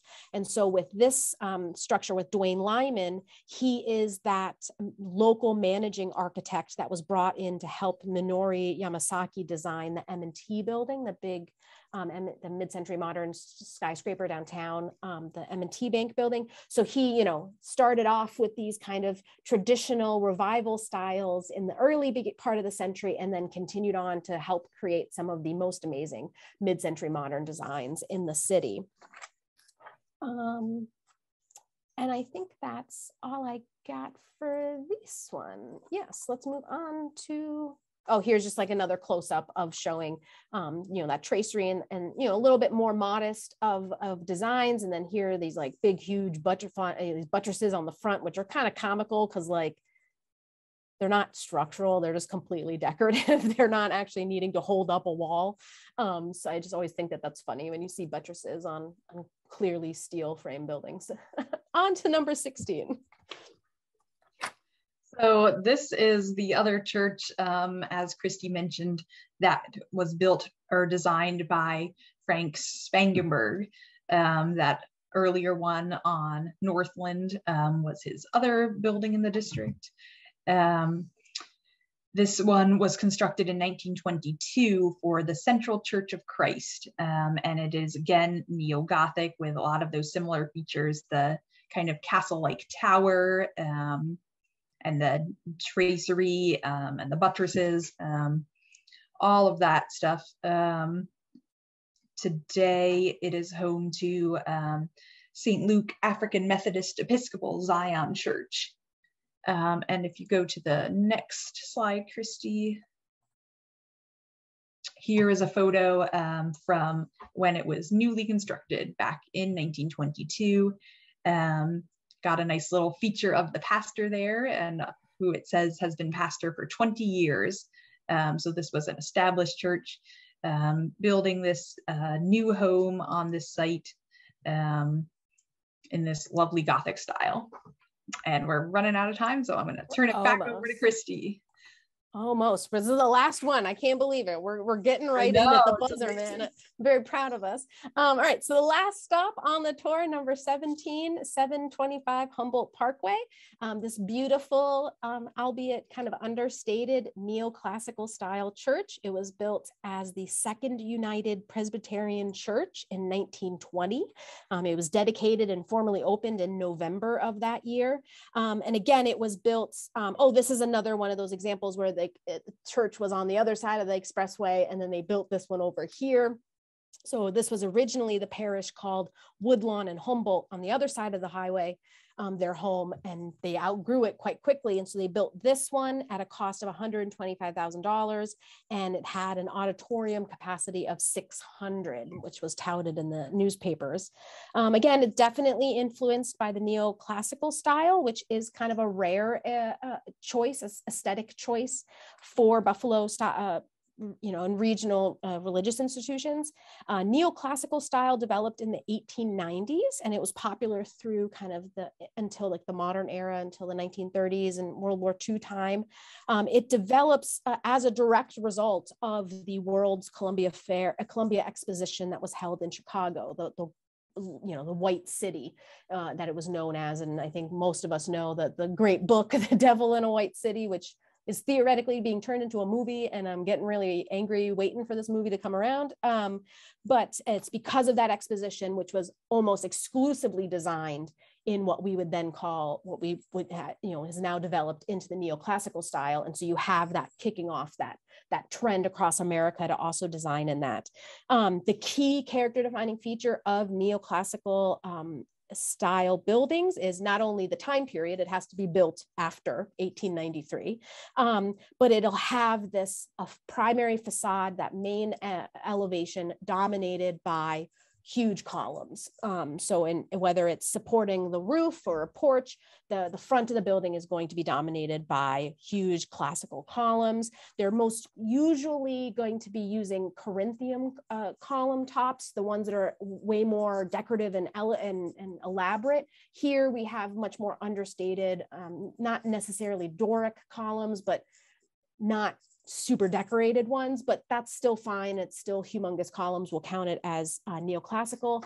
And then for the other elements of neoclassical style, I kind of refer to neoclassical as one of the Yahtzee styles, along with colonial revival, which is a style that we use often in the real estate world to describe, turn of the century to 1930s, residential architecture. When it comes to neoclassical and colonial revival, I use the analogy of Yahtzee because it's both of those styles use elements that were in either original classical styles or original colonial styles. But instead of following the strict rules of how and when those elements were used back then, they just kind of pull them all together, throw them in a jar, shake it out. And that's how you're going to have things that are matched together that maybe in the actual previous time period wouldn't have been put together in that way. So here, you see elements on this building that are pulled from Greek Revival, from Georgian style or federal style or early classical revival, that are all kind of mishmashed together to make this neoclassical style that we see in front of us. And then here is a picture that was printed in the paper at the time of its dedication. So has not, had dramatic, my mouse is not moving now. Oh, go back. Hasn't really had any dramatic changes to it since it was constructed. And it is currently vacant. I do believe it was after it was used as a church. It did become, I think, like a community center, or I think the sign's still on the wall. I can't read that now. But it was, community use, and I do think it is vacant now. And that is the end of our tour. Again, this is part of our Preservation Passport program.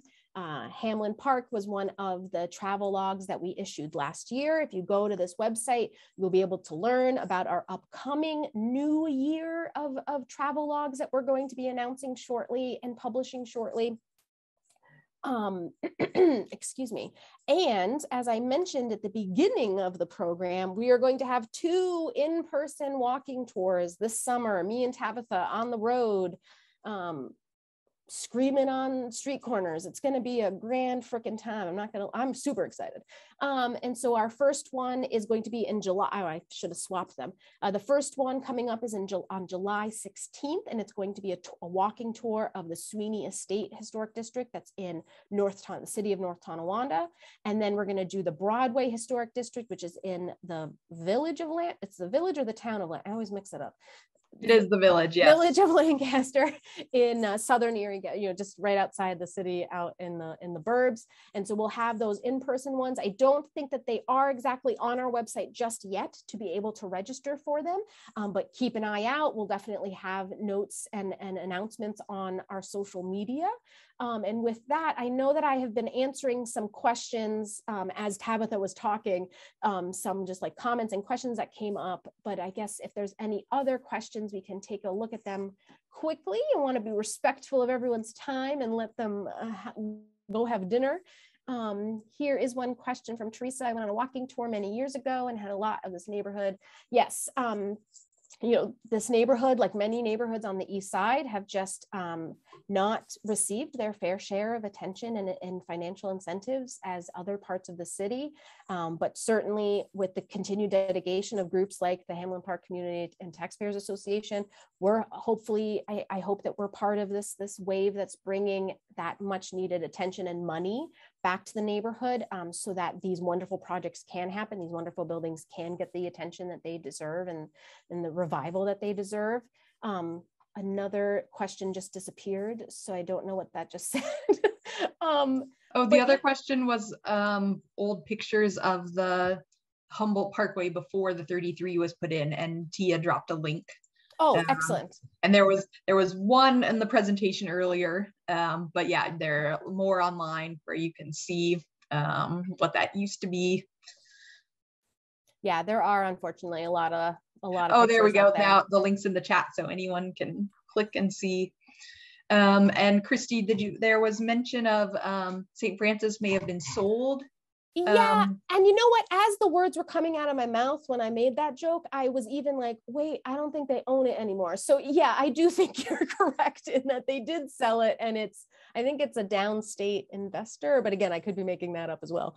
But no, you are correct, who add that in. Yes, I do believe the diocese did sell that, and it's just one of those buildings that have gotten lost in the shuffle, but is certainly something that we should be pressing to get turned around sooner than later.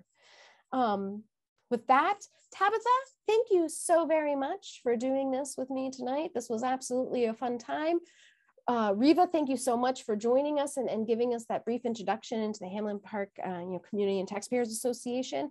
Thank you, everybody, for being here. Thank you, Tia, for all of your great chatting and link sharing in there. We'll leave the room open just for a couple more, another minute or so in case someone is feverishly typing a comment that we can answer. But otherwise, have a great rest of your evening. Go to our website and you can buy your own travel log and go walk this yourself. And with that, have a great night. Good night, everybody. Thank you, everyone. Good night.